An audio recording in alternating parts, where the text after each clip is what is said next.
Ya, saudara, pemerintah sudah mengeluarkan peraturan pemerintah pengganti undang-undang atau disingkat Perpu nomor 2 tahun 2017 untuk organisasi massa atau organisasi kemasyarakatan. Untuk membahasnya lebih lanjut, apa yang kemudian muncul sebagai pro dan kontra ini, kami akan segera membahasnya. Bersama kami sudah hadir Bapak Daulat Pandapotan Silitonga, Direktur Perdata dari Kementerian Hukum dan HAM Republik Indonesia, Profesor Juanda, pakar tata negara dari Universitas Bengkulu, dan Yudi Latif, Kepala Unit Kerja Presiden Pembinaan Ideologi atau UKPPIP. Selamat pagi Bapak-Bapak semua. Pagi, Mas. Ya, Prof Juanda, apa kabar Mas Yudi, apa kabar Pak Pandapotan, selamat datang di Kompas TV. Memang sudah sangat mendesak Pak Pandapotan ya, sehingga kemudian pemerintah merasa oke, keluar Perpu. Di mana sih daruratnya? Jadi begini ya, kalau soal kemendesakan itu memang sudah diatur. Kalau lihat posisi pemerintah di sini terkait dengan Perpu itu, kita harus lihat legal standing pemerintah sendiri. Ya. Pasal 2 Undang-Undang Dasar sudah menyebutkan bahwa pemerintah berhak untuk menerbitkan Perpu. Itu berarti Pasal 22. Itu berarti pemerintah memang punya berwenang. Ya, tapi ada syarat-syaratnya kan? Iya. Lalu kemudian kita lihat juga itu terkait dengan syarat-syarat itu putusan MK 139 tahun 2009, di situ ada kegentingan yang mendesak, terus ada keadaan yang mendesak dan sebagainya. Ya. Nah, terkait dengan keadaan sekarang ini, jelas-jelas ada sesuatu yang sangat genting atau mendesak, tetapi ada peraturan yang tidak memadai untuk menangani hal seperti itu. Nah, Perpu ini sebenarnya merupakan katakanlah menyempurnakan Undang-Undang Ormas nomor 17 tahun 2013, di mana ada dua hal yang menyulitkan kalau nyata-nyata di depan itu sudah ada ormas yang, sekali lagi nih ya, yang penting ormas yang bertentangan dengan ideologi negara, bertentangan dengan Pancasila dan Undang-Undang Dasar 45. Membubarkan itu saja harus melalui proses pengadilan. Padahal kalau dilihat ya, menerbitkan surat keputusan status badan hukum suatu ormas, itu kan ranahnya ranah hukum administrasi. Oke. Sebenarnya sederhananya harus ada prinsip contrarius actus. Artinya pemerintah yang berwenang mengeluarkan, sebenarnya dia otomatis juga berwenang yang mencabut. Ya. Tetapi begitu berhadapan dengan ormas, itu prosesnya panjang. Masalahnya adalah proses panjang ini jadi bermasalah ketika ormas itu adalah ormas yang bertentangan dengan ideologi kita. Saya mau menangkap logikanya begini agar pemirsa Sapa Indonesia juga mengerti bahwa ini pemerintah melihat ada ormas yang cukup nyata, cukup jelas menyatakan hal-hal yang bertentangan dengan NKRI dan Pancasila dengan Undang-Undang Dasar 45. Kok prosesnya jadi perpanjang begitu? Saya ke Prof Juanda. Ya. Itu darurat dan kemudian bisa mengeluarkan Perpu seperti ini kah? Ya, Prof, dari Tata Negara. Secara kewenangan, Presiden memang mempunyai kewenangan untuk mengeluarkan Perpu. Legal standingnya kita terima ya? Secara formal. Sudut pandangnya. Ya, memang demikian, saya kira sudah tepat kalau dari segi kewenangan. Namun ya tentu memang menjadi persoalan, menjadi debatable ketika ranah subjektif hak Presiden ini dikaji dari ranah objektivitas. Dalam konteks adalah bahwa apakah ini pertanyaannya, apakah kondisi sekarang sudah genting?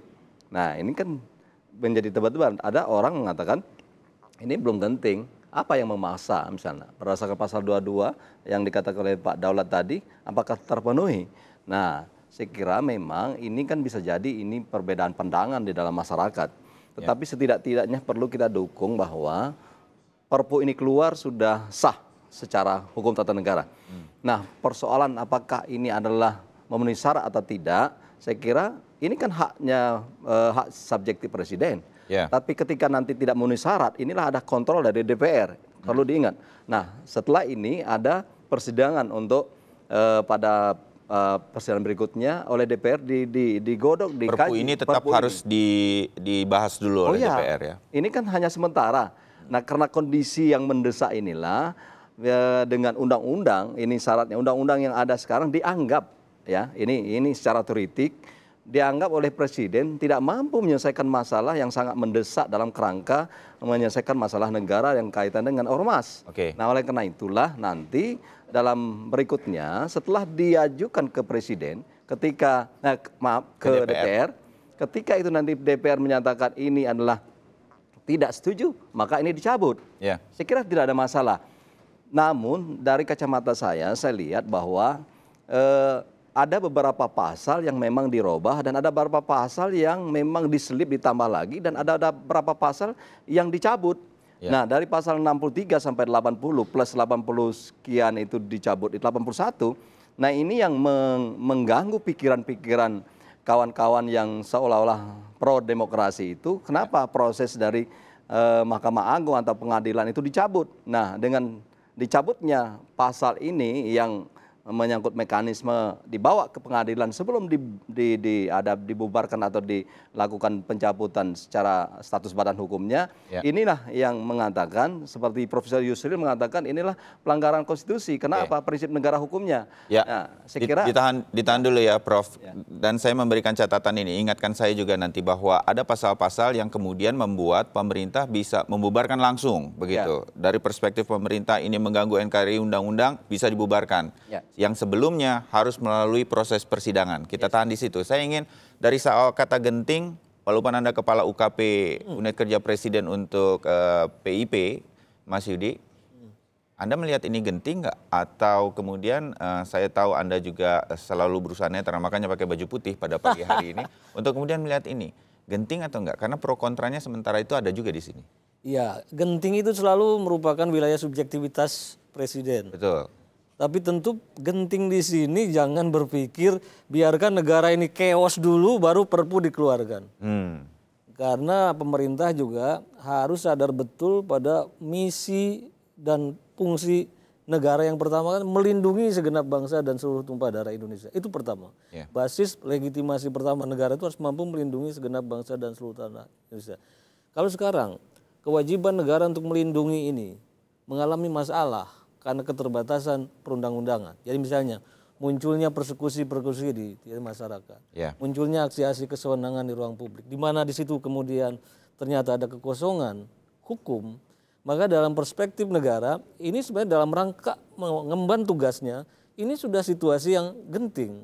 Jadi jangan persepsi genting itu tiba-tiba kita nunggu dulu Indonesia yang terbakar, lalu kemudian kita anggap ini sudah genting. Jadi pemerintah harus punya kemampuan untuk mengantisipasi. Katanya to govern is to foresee. Pemerintah itu harus bisa melihat kemungkinan membaca ke depan. Justru kalau telat pemerintah itu salah fatal. Jadi mungkin kita sekarang menyalahkan posisi pemerintah, tapi kalau terlanjur meledak, justru nanti pemerintah juga dikatakan kenapa pemerintah tidak mengantisipasi kenyataan-kenyataan ini. Sepertinya tidak melihat apa yang kemudian terjadi. Oke. Saya biarkan kegentingan ini kemudian menjadi perspektif yang bisa dilihat seperti itu, bahkan juga di tengah masyarakat. Pak Daulat, ormas itu bisa langsung dibubarkan. Ini yang memang sangat membedakan. Kemudian ada pasal-pasal, bahkan sampai ke hukuman-hukumannya atau sanksi-sanksinya sudah cukup jelas di Perpu yang baru ini yang menggantikan yang sebelumnya. Sampai di tahap ini sudah pasti pemerintah melihat, ini pasti akan membuat kontroversi. Tapi sudah dihitung mungkin oleh pemerintah. Iya, betul. Jadi ini sih sebenarnya sederhana aja. Kita berhadapan dengan ormas yang bertentangan dengan Pancasila. Nah, kita lihat bahwa proses peraturan perundang-undangan tidak cukup memadai. Padahal itu adalah menyangkut ideologi. Gitu loh. Nah, menurut saya pemerintah itu sudah harus memang melihat keadaan-keadaan seperti itu ya. Dengan demikian kita melihat bahwa undang-undang ormas yang ada 17 itu untuk urusan membubarkan saja. Mas Bayu harus tahu bahwa itu harus ada peringatan pertama. Ya. Peringatan pertama itu ada tahapannya 30 hari. Peringatan pertama, kedua, ketiga. Tiap peringatan itu ada tahapan. Dikasih peringatan 30 hari kemudian masih bandel, peringatan lagi. Baru masuk, masih bandel, peringatan kedua. Peringatan kedua ada 2 kali lagi peringatan. 30 hari gitu. Peringatan ketiga ada peringatan lagi, 2 kali lagi. Setelah peringatan-peringatan itu diabaikan oleh ormas yang bertentangan dengan ideologi Pancasila itu, baru ada sanksi penghentian sementara. Nah, sanksi penghentian sementara, kalau masih bandel juga harus status badan hukumnya dicabut. Nah, masalahnya mencabut status badan hukum itu harus proses pengadilan. Proses pengadilan kan kita tahu sendiri punya hak untuk menaik banding dan sebagainya. Itu proses yang lama.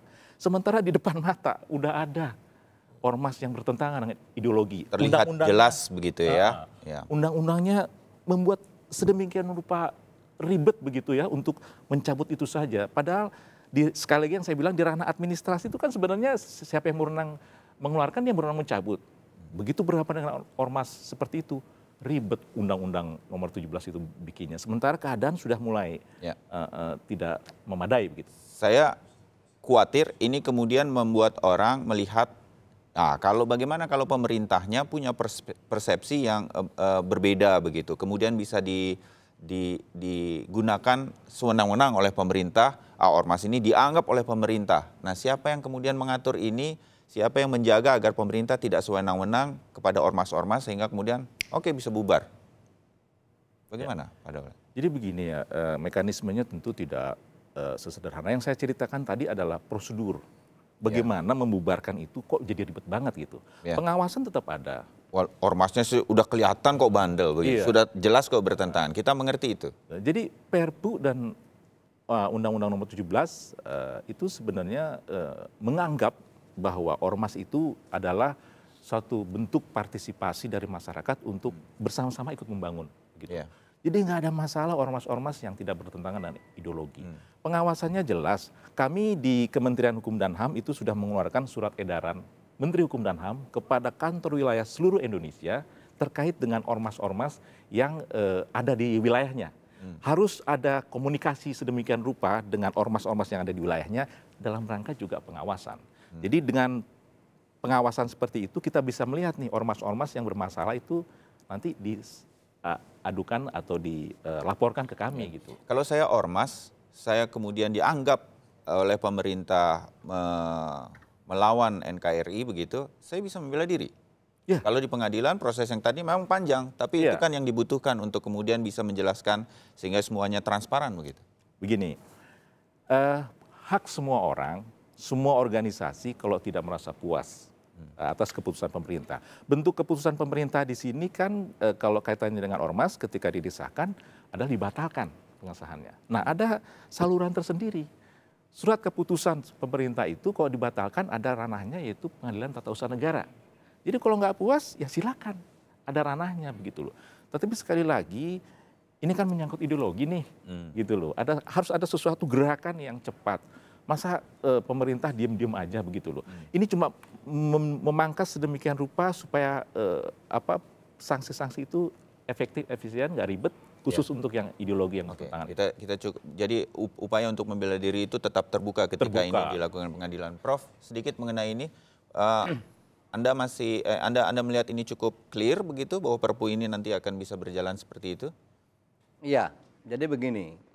Kalau kita lihat dari substansi dari Perpu itu sendiri adalah tadi sudah kita sampaikan adalah argumentasinya adalah ketika ini keadaan yang memaksa. Keadaan memaksa ini tidak ada undang-undang yang mengatur tentang keadaan memaksa untuk disahkan secara cepat. Nah, oleh karena itu ini yang mungkin saya agak sedikit mengingatkan apakah benar di dalam Undang-Undang 17 itu tidak cukup. Menurut saya begini, mungkin saya berbeda sedikit bahwa sebenarnya undang-undang itu sudah bagus. Cuman ada hal yang memang perlu diatur oleh pemerintah untuk menyelesaikan bagi ormas yang melanggar konstitusi atau Pancasila atau di sana banyak sekali ya diatur tentang. Kalau ada ormas yang udah ketahuan bandel begitu melanggar begitu, nah itu harus yang belum diatur. Jadi yang spesifikasi yang perlu diatur mungkin ini yang menjadi pertanyaan publik bahwa apa yang menjadi argumentasi keluarnya Perpu ini yang membedakan dengan Undang-Undang 17 itu sendiri. Nah ini yang menjadi pertanyaan publik. Nah oleh karena ini saya kira saya ingin menjembatani antara pikiran yang berkembang itu dengan pemerintah itu seharusnya mungkin saja pemerintah harus menjelaskan ini yang spesifik dalam undang-undang dalam Perpu yang kami keluarkan. Ini argumentasi kami sehingga tidak menjadi pertanyaan yang bias di tengah masyarakat.